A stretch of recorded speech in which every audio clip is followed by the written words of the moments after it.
నమస్కారం NSTV news కి స్వాగతం. నా పేరు సంధ్య. ఇక వార్తల్లోని ముఖ్యాంశాలను ఇప్పుడు చూద్దాం.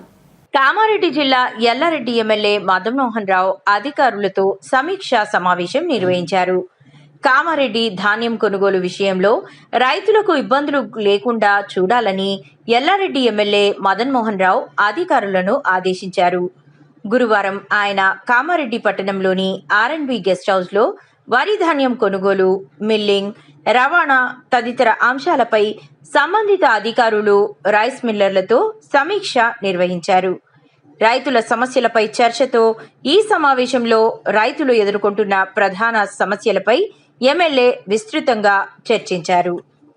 ఎల్లారెడ్డి నియోజకవర్గ రైతుల సమస్యల గురించి, ఈరోజు వడ్ల కొనుగోలు గురించి చాలా ప్రాబ్లమ్స్ ఉన్నాయని చెప్పి ఈరోజు కామారెడ్డి ఆర్ఎన్బి ఇక్కడ బిల్డింగ్లో మన జాయింట్ కలెక్టర్ గారు, వాటితో పాటు సివిల్ సప్లై నుంచి మా ఏఎంసీ చైర్మన్లు అందరూ కూడా, అన్ని మండలాల చైర్మన్లు, మరి ప్రత్యేకంగా మా కాంగ్రెస్ పార్టీ మండల అధ్యక్షులు, సీనియర్ నాయకులు అందరం కలిసి ఈరోజు అధికారులు, వారితో పాటు మరి రైస్ మిల్లర్సు, ఫార్మర్సు, తర్వాత లీడర్స్ అందరం కలిసి ఈరోజు వాళ్ళతో నేను రివ్యూ చేయడం జరిగింది.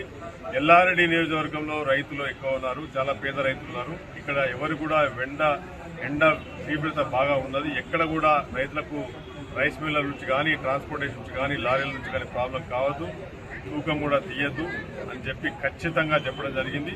ఈరోజు 8 మండలాల నుంచి కూడా కలెక్టర్ ఆఫీస్ నుంచి రిపోర్ట్ పోతా ఉంది. రేపటి నుంచి కూడా ఏ రైస్ మిల్లర్ కూడా ఇబ్బంది కాకుండా ప్రతి రైతు కూడా, ఇక్కడ మా మార్కెటింగ్ చైర్మన్లు కూడా ఉన్నారు కనుక, మా అధికారులు, మా నాయకులు కూడా ఉన్నారు కనుక అందరం కలిసి రైతులకు ఇబ్బంది లేకుండా ఉండాలని చెప్పేసి ఈరోజు రివ్యూ మీటింగ్ చేయడం జరిగింది.